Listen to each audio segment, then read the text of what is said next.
The next match on the card, man, was the another, what I have preached time and time again is just featuring more depth of the women's division, and this one definitely featured a lot of depth of the women's division. The 3-on-3 battle leading up to ahead of the semifinals match between Ruby Soho and the Nate Beast Nyla Rose. To me, the standout was Ty Conti on this match, man. She was kind of like the ring general to start that on Team Babyface. She was showing I think she's showing a lot of confidence, riding that title shot confidence after, ever since, facing Britt Baker. She had a huge opportunity. Yeah. Yeah. And I think we're seeing that in the ring. And to me, out of all 6 of them, she stood out the most to me. And I think, she held her own the most, told the most compelling story, both on offense and defense. So I have to give props to her. And I know we've talked very highly of her in the past, but this is definitely in a ring filled with a lot of talent. For her to stand out so noticeably to me, I have to give props for that. I love hearing you say that too, because you always have a high bar, and yeah, we've talked about it. Especially for the women's division. Yeah, and there are few women who have the ability to deliver offense that makes SPD happy. Like there are very few women who can live up to your expectation of them. And Conti is one of those women on this roster who seem to kind of have that legitimate background and seems to not be afraid for being a beautiful woman, not be afraid of taking she took a lot of punishment in this match, man. She's not just a pretty face. I thought that I can give you props for that. I was most impressed by the heel team. I felt like the personality, even though, again, Nyla Rose is the big name on this side of the bracket, obviously the standout in the women's tournament right now. But I feel like the Bunny's personality just jumps off screen, man. Her cackle, maybe it's just because I love the trash talk. I just got done hyping up Team 2.0, and now I'm going to get into. You see a common thread. I love that ability to just really get under the fan's skin and really rub it in. Just really, and she's really come on her. You got to remember, Bunny, when she was debuted in AEW, she wore a mask. She was quiet. She didn't say anything. Just kind of gave you that weird look, tilted her head. And now I feel like she's one of the more over-the-top, entertaining personalities in the women's division. I think that Bunny's really great. I was a fan of hers in this match.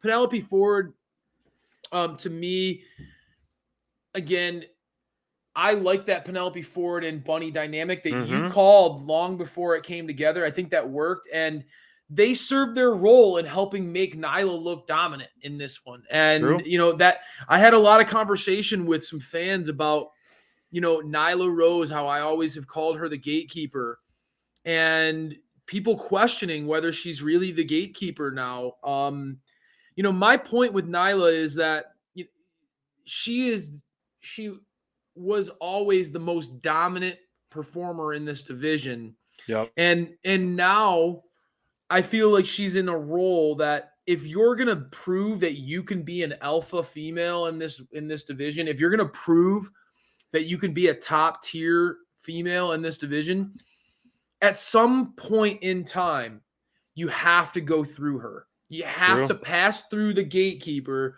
in order to get to that big stage. And so, we've seen Ruby perform in big stakes in the past. Can she get past Nyla? I don't know. The more I see this kind of side of Nyla Rose, the more I think, man, it just makes too much sense for Crayfish's booking to not have her be the final gatekeeper, have her make it to the finals and serve that role.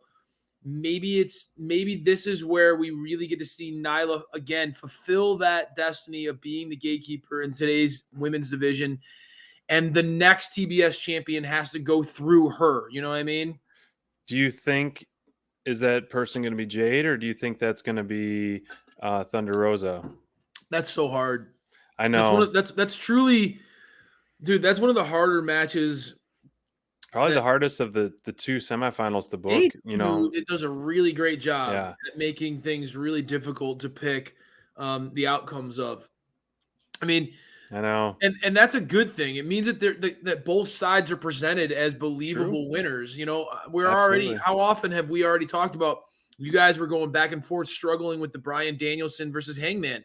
Could I know. Danielson win that match? Well, it certainly seems like he's been presented that way. MJF versus, I was talking to Bonds about it. MJF and CM Punk. Either one of those guys can win that match. Either one feels like they can't lose that match. You know, it just True. AEW does a great job at this. If you told me that Jade would won the tournament, I would say, hey man, that makes a lot of sense. I get it. Yeah. I could TBS see it. title. We've said it before Rampage even made its first episode. It felt like that was Jade's show. Yep. That said, I know there are a lot of critics about Jade, so much so that she's gotten off Twitter, which is a major bummer because Jade's honestly been, if you follow Jade on social, especially on Twitter, Yeah. usually like she's usually a very positive person, really good to interact with her fans. I think she was getting tired of all the criticism. Like Cody Rhodes, man. I don't blame them both for bouncing out of It Twitter. can handle so much. Twitter can be a very hard place to survive. It is. That's right. But I like that. I'll say this. I think my point is being lost in this conversation. I think that the Jade critics need to stop and take a moment and say, is she green in the ring? Well, how often have we really had to see her in a setting where she's presented against someone who is her equal? True. And tested and really tested. I really truly believe that this matchup against Thunder Rosa is the biggest moment in Jade's career, and she has to rise to this opportunity.